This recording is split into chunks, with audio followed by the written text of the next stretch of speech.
जय सिया राम। आज हम जानेंगे कार्तिक मास कथा के बारे में और भी जानेंगे कैसे पतित ब्राह्मणी का कार्तिक में उद्धार हुआ और सारी कथाएं हैं वीडियो के अंदर जानेंगे, तो वीडियो के अंत तक बने रहिए। चलिए वीडियो को शुरू करते हैं। नैमिष सारण्य तीर्थ में सूत जी ने 88,000 सनकादि ऋषियों से कहा, अब मैं आपको कार्तिक मास की कथा विस्तार पूर्वक सुनाता हूँ, जिसका श्रवण करने से मनुष्य के सभी पाप नष्ट हो जाते हैं और अंत समय में वैकुंठ धाम की प्राप्ति होती है। सूत जी ने कहा, श्री कृष्ण जी से अनुमति लेकर देवर्षि नारद के चले जाने के पश्चात सत्यभामा प्रसन्न होकर भगवान कृष्ण से बोली, हे प्रभु, मैं धन्य हुई, मेरा जन्म सफल हुआ। मुझ जैसी त्रैलोक्य सुंदरी के जन्मदाता भी धन्य है, जो आपकी 16,000 स्त्रियों के बीच में आपकी परम प्यारी पत्नी बनी। मैंने आपके साथ नारद जी को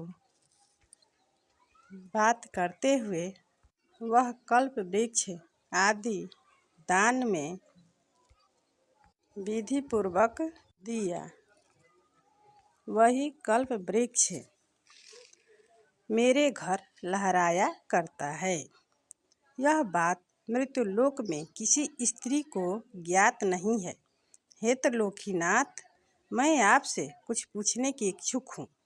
आप मुझे कृपया कार्तिक महात्म्य की कथा विस्तार पूर्वक सुनाइए, जिसको सुनकर मेरा हित हो और जिसके करने से कल्प पर्यंत भी आप मुझसे विमुख ना हो।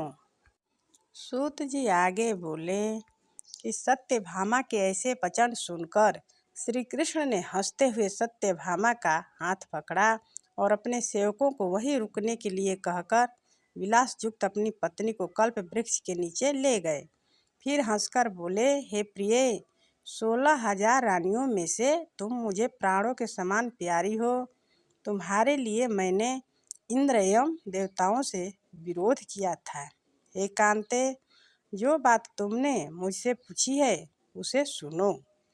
एक दिन मैंने तुम्हारी इच्छा पूर्ति के लिए गरुड़ पर सवार होकर इंद्रलोक जाकर कल्प वृक्ष मांगा।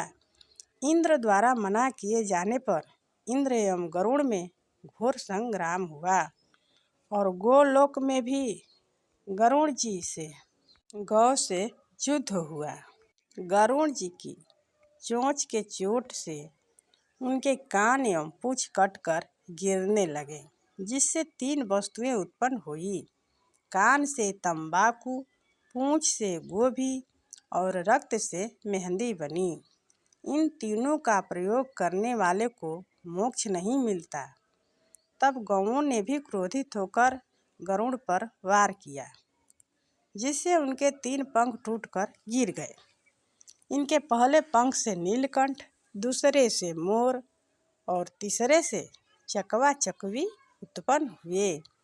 हे प्रिय, इन तीनों का दर्शन करने मात्र से ही शुभ फल प्राप्त हो जाता है। यह सुनकर सत्यभामा ने कहा, हे प्रभु, कृपया मुझे मेरे पूर्व जन्मों के विषय में बताइए कि मैंने पूर्व जन्म में कौन कौन से दान, व्रत व जप नहीं किए थे। मेरा स्वभाव कैसा था, मेरे जन्मदाता कौन थे और मुझे मृत्युलोक में जन्म क्यों लेना पड़ा। मैंने ऐसा कौन सा पुण्य किया जिससे मैं आपकी अर्धांगिनी हुई। श्री कृष्ण ने कहा, हे प्रिय, अब मैं तुम्हारे द्वारा पूर्व जन्म में किए गए पुण्य कर्मों को विस्तार पूर्वक कहता हूँ, उसे सुनो। पूर्व समय में सतयुग के अंत में मायापुरी में अत्रि गोत्र में वेद वेदांत का ज्ञाता देव शर्मा नामक एक ब्राह्मण निवास करता था। वह प्रतिदिन अतिथियों की सेवा, हवन और सूर्य भगवान की पूजा किया करता था। वह सूर्य के समान तेजस्वी भी था। वृद्धावस्था में उसे गुणवती नामक कन्या की प्राप्ति हुई। उस पुत्रहीन ब्राह्मण ने अपनी कन्या का विवाह अपने ही चंद्र नामक शिष्य के साथ कर दिया। वह चंद्र को अपने पुत्र के समान मानता था और चंद्र भी उसे अपने पिता की ही भांति सम्मान देता था। एक दिन वे दोनों कुश व समिधा लेने के लिए जंगल में गए। जब वे हिमालय की तलहटी में भ्रमण कर रहे थे तब उन्हें एक राक्षस आता हुआ दिखाई दिया। उस राक्षस को देखकर भय के कारण उनके अंग शिथिल हो गए और वे वहां से भागने में भी असमर्थ हो गए। तब उस काल के समान राक्षस ने उन दोनों को मार डाला। चूँकि वे धर्मात्मा थे, इसीलिए मेरे पार्षद उन्हें मेरे बैकुंठ धाम में मेरे पास ले आए। उन दोनों द्वारा आजीवन सूर्य पूजा किए जाने के कारण मैं उन दोनों पर अति प्रसन्न हुआ। गणेश जी, शिव जी, सूर्य व देवी, इन सब की पूजा करने वाले मनुष्य को स्वर्ग की प्राप्ति होती है। मैं एक होता हुआ भी काल और कर्मों के भेद से 5 प्रकार का होता हूँ। जैसे एक देवदत्त, पिता, भ्राता आदि नामों से पुकारा जाता है। जब वे दोनों विमान पर आरूढ़ होकर सूर्य के समान तेजस्वी रूपमान चंदन की माला धारण किए हुए मेरे भवन में आए तो वे दिव्य भोगों को भोगने लगे। अब जानते हैं कि कार्तिक मास के दौरान एक पतित ब्राह्मणी का कैसे उद्धार हुआ। ब्रह्मा जी कहते हैं, स्त्रियों और पुरुषों ने जन्म से लेकर जो पाप किया है वह सब कार्तिक मास में दीपदान से नष्ट हो जाता है। इस विषय में मैं तुमसे एक प्राचीन इतिहास का वर्णन करता हूँ। पूर्व काल में द्रविड़ देश में एक बुद्ध नामक ब्राह्मण रहता था। उसकी स्त्री बड़ी दुष्टा और दुराचार परायणा थी। उसके संसर्ग दोष से पति की आयु क्षीण हो गई और वह मृत्यु को प्राप्त हुआ। पति के मर जाने पर भी वह विशेष रूप से व्यभिचार में ही लग गई। उसको लोक निंदा से तनिक भी लज्जा नहीं होती थी। उसके न तो कोई पुत्र था और न ही भाई। वह सदा भिक्षा के अन्न का भोजन किया करती थी। अपने हाथ से बनाए हुए शुद्ध और स्वल्प अन्न को कभी न खाकर मांग कर लाए हुए बासी अन्न को ही खाती थी। दूसरे के घर रसोई बनाया करती और तीर्थ यात्रा आदि से दूरी ही रहती थी। उसने कभी कथा भी नहीं सुनी थी। एक दिन तीर्थ यात्रा लगा हुआ कोई विद्वान ब्राह्मण उसके घर पर आया। उसका नाम कुत्स था।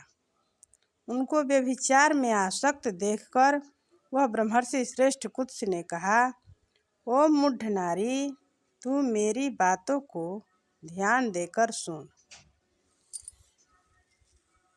पृथ्वी आदि 5 भूतों से बने हुए हैं और पीप एवं रक्त से भरे हुए इस शरीर को, जो केवल दुख का ही कारण है, तू क्यों पोसती है?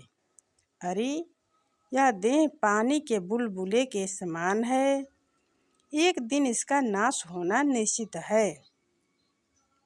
इस अनित्य शरीर को यदि तू नित्य त्याग दे तो सबसे श्रेष्ठ एवं सत्य मानती है तो अपने मन में बैठे हुए मोह को त्याग दे। इस मोह को विचार पूर्वक त्याग दे, क्योंकि सबसे श्रेष्ठ देवता भगवान विष्णु का चिंतन कर और उन्हीं का लीला कथा को आदर पूर्वक सुन। और जब कार्तिक मास आवे तब भगवान दामोदर की प्रीति के लिए स्नान दान आदि कर, दीप दान दे भगवान विष्णु को परिक्रमा करके उन्हें प्रणाम कर। यह व्रत विधवा और सौभाग्यवती सभी स्त्रियों के करने योग्य है। यह सब पापों को शांति और समस्त उपद्रवों का नाश करने वाला है। कार्तिक मास में निश्चय ही दीपदान भगवान विष्णु की प्रसन्नता को बढ़ाने वाला है। ऐसा कहकर कुछ ब्राह्मण दूसरे के घर चला गया और वह ब्राह्मणी भी कुछ की बात सुनकर पश्चाताप करती हुई इस निश्चय पर पहुँची कि मैं कार्तिक मास में अवश्य व्रत को करूँगी। तत्पश्चात कार्तिक मास आने पर उसने पूरे महीने भर प्रातः सूर्योदय काल में स्नान और दीपदान किया। तदनंतर कुछ काल के बाद ही आयु और सम्मान शक्ति समाप्त होने पर उसकी मृत्यु भी हो गई। वह स्वर्गलोक को गई और समयानुसार उसकी मुक्ति भी हो गई। कार्तिक के व्रत में तत्पर हो दीपदान आदि करने वाला जो इस दीपदान का इतिहास सुनता है वह मोक्ष को प्राप्त होता है। नारद, अब आकाश दीप का क्या महात्म्य है उसे भी सुनो। कार्तिक मास आने पर जो प्रातः स्नान में तत्पर हो आकाश दीप का दान करता है वह सब लोकों का स्वामी और सब संपत्तियों से संपन्न होकर इस लोक में सुख भोगता और अंत में मोक्ष को प्राप्त होता है। इसीलिए कार्तिक में स्नान दान आदि कर्म करते हुए भगवान विष्णु के मंदिर के कंगूरे पर 1 मास तक अवश्य दीपदान करना चाहिए। इसे ही आकाश दीपदान कहते हैं। महाराज सुनंदन ने चंद्र शर्मा ब्राह्मण के बताए हुए अनुसार 1 मास तक विधि पूर्वक व्रत किया। वे कार्तिक में प्रतिदिन प्रातः काल स्नान करके पवित्र होते और कोमल तुलसी दलों से भगवान विष्णु की पूजा करके रात में उनके लिए आकाश दीप देते थे। दीप देने के समय वे मंत्र के साथ ही दीपदान करते थे। मंत्र है: दामोदराय विश्वाय विश्वरूपधराय च नमस्कृत्वा प्रदास्यामि व्योमदीपम हरिप्रियम। इस प्रकार से मंत्र बोलकर दीपदान करते थे। पूरे कार्तिक मास सुबह में स्नान दान व्रत पूजा और शाम में आकाश दीपदान करते थे। मास की समाप्ति पर उसने उद्यापन भी किया और आकाश दीप के नियम भी समाप्त किया। ब्राह्मणों को भोजन भी कराए। इस विष्णु व्रत की पूर्ति की इस प्रकार से। इस पुण्य के प्रभाव से राजा ने इस लोक में स्त्री पुत्र पौत्र और स्वजनों के साथ लाखों वर्ष तक पार्थिव भोगों का उपभोग किया और अंत में स्त्रियों सहित सुंदर विमान पर आरूढ़ हो 4 भुजाधारी शंख चक्र गदा आदि आयुधों से सुशोभित पीताम्बरधारी विष्णु का सदिव्य शरीर पाकर मोक्ष का आश्रय लिया। ये विष्णु लोक में भगवान विष्णु के ही समान सुखपूर्वक रहने लगे। अतः कार्तिक मास में दुर्लभ मनुष्य जन्म को पाकर भगवान विष्णु को प्रिय लगने वाले आकाश दीप का विधि पूर्वक दान देना चाहिए। जो संसार में भगवान विष्णु की प्रसन्नता के लिए आकाश दीप देते हैं वे कभी अत्यंत क्रूर मुख वाले यमराज का दर्शन नहीं करते हैं। एकादशी से तुला राशि के सूर्य अथवा पूर्णिमा से लक्ष्मी सहित भगवान विष्णु की प्रसन्नता के लिए आकाश दीप प्रारंभ करना चाहिए। कार्तिक मास में आकाश दीप का अद्भुत महिमा है। जो मनुष्य अपने पितरों के लिए भी आकाश दीप का दान करते हैं उनके पितृ कभी भी नरक में नहीं जाते हैं।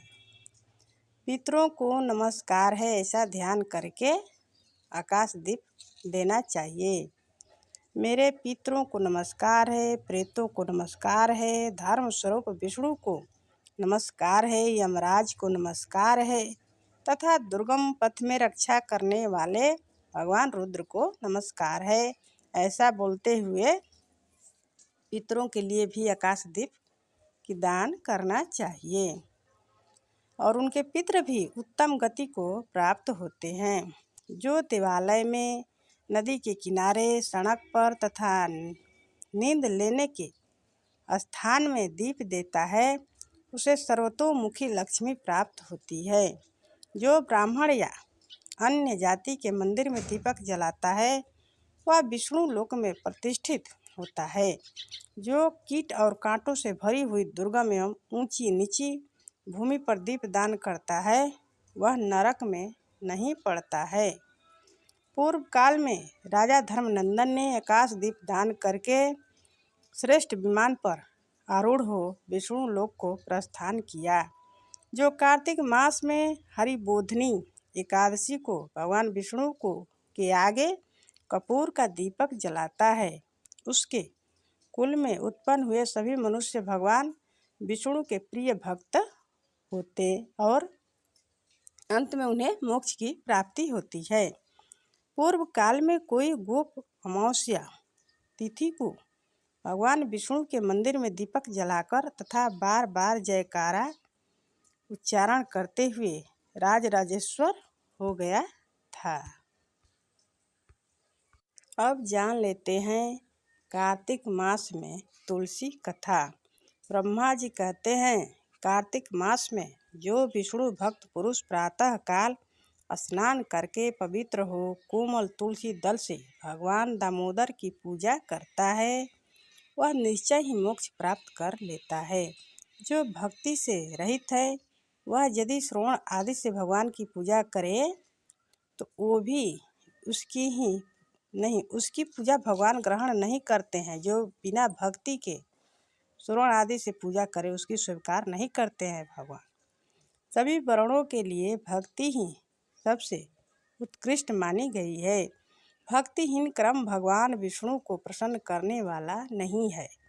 यदि तुलसी के आधे पत्ते से भी प्रतिदिन भक्ति पूर्वक भगवान की पूजा की जाए तो भी वे स्वयं आकर दर्शन देते हैं। पूर्व काल में भक्त विष्णुदास भक्ति पूर्वक तुलसी पूजन से शीघ्र ही विष्णु धाम को चला गया था। एक बार विष्णुदास और एक राजा चोल दोनों की तुलना में गौड़ हो गए। अब तुलसी का महात्म्य सुनो, वह पाप का नाश और पुण्य की वृद्धि करने वाली है। अपनी लगाई हुई तुलसी जितना हो अपने मूल का विस्तार करती है उतने ही सहस्त्र युगों तक मनुष्य ब्रह्मलोक में प्रतिष्ठित होता है। यानी कि घर में लगाई गई तुलसी जितना फैलती है उतना ही ब्रह्मलोक में मनुष्य को प्रतिष्ठा मिलता है। यदि कोई तुलसी संयुक्त जल में स्नान करता है वह सब पापों से मुक्त हो भगवान विष्णु के लोक में आनंद का अनुभव करता है। महामुनि जो लगाने के लिए तुलसी का संग्रह करता और लगाकर तुलसी का वन तैयार कर देता है वह उतने से ही पाप मुक्त हो ब्रह्म भाव को प्राप्त होता है। जिसके घर में तुलसी का बगीचा विद्यमान है उसका वह घर तीर्थ के समान है, वहाँ यमराज के दूत नहीं जाते। तुलसी वन सब पापों को नष्ट करने वाला पुण्यमय तथा अभिष्ट कामनाओं को देने वाला है। जो श्रेष्ठ मानव तुलसी का बगीचा लगाते हैं वे यमराज को नहीं देखते। जो मनुष्य तुलसी काष्ठ संयुक्त गंध धारण करता है क्रियामाण पाप उसके शरीर का स्पर्श नहीं करता। जहाँ तुलसी वन की छाया होती है वहीं पितरों की तृप्ति के लिए श्राद्ध भी करने चाहिए। जिसके मुख में, कान में और मस्तक पर तुलसी का पत्ता दिखाई देता है उसके ऊपर यमराज का भी दृष्टि भी नहीं पड़ता। फिर दूतों की तो बात ही क्या है। जो प्रतिदिन आदर पूर्वक तुलसी की महिमा सुनता है वह सब पापों से मुक्त हो ब्रह्मलोक को जाता है। पूर्व काल की बात है।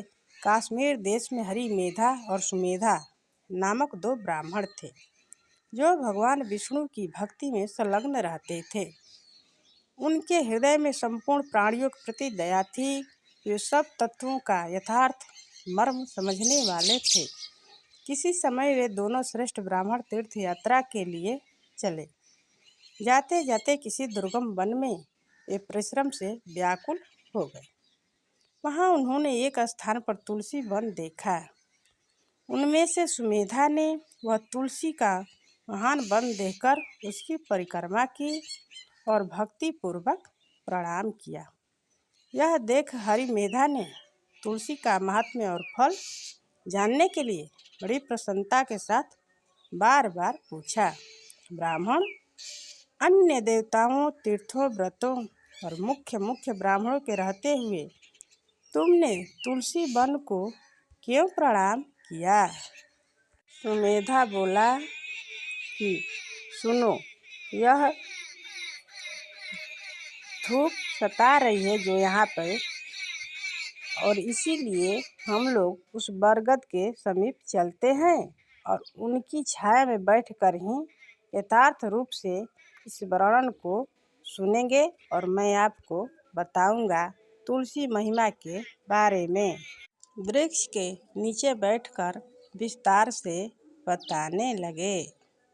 पूर्व काल में दुर्वासा के शाप से जब इंद्र का ऐश्वर्य छिन गया था, उस समय ब्रह्मा आदि देवताओं और असुरों ने मिलकर श्री क्षीर सागर का मंथन किया। उससे रावत, हाथी, कल्प वृक्ष, चंद्रमा, लक्ष्मी, उच्चैश्रवा, घोड़ा, कौस्तुभमणि तथा धन्वंतरी रूप भगवान श्रीहरि और दिव्य औषधियाँ प्रकट हुई। तदनंतर अजरता और अमरता प्रदान करने वाले उस अमृत कलश को दोनों हाथों में लिए हुए श्री विष्णु बड़े हर्ष को प्राप्त हुए। उनके नेत्रों से आनंद अश्रु की कुछ बूंदें उस अमृत के ऊपर गिरी। उनसे तत्काल ही मंडलाकार तुलसी उत्पन्न हुई। इस प्रकार वहाँ प्रकट हुई लक्ष्मी तथा तुलसी को ब्रह्मा आदि देवताओं ने श्री हरि की सेवा में समर्पित किया और भगवान ने उन्हें ग्रहण कर लिया। तब से तुलसी जी जगदीश्वर श्री विष्णु को अत्यंत प्रिय करने वाली हो गई। संपूर्ण देवता भगवत प्रिया तुलसी की श्री विष्णु के समान ही पूजा करते हैं। भगवान नारायण संसार के रक्षक हैं और तुलसी जी उनकी प्रियतमा है, इसलिए मैंने उन्हें प्रणाम किया है। सुमेधा इस प्रकार कह ही रहे थे कि सूर्य के समान अत्यंत तेजस्वी एक विशाल विमान उनके निकट ही दिखाई दिया। उन दोनों के आगे ही वह बरगद का वृक्ष गिर पड़ा और उससे दो दिव्य पुरुष निकले जो अपने तेज से सूर्य के समान संपूर्ण दिशाओं को प्रकाशित कर रहे थे।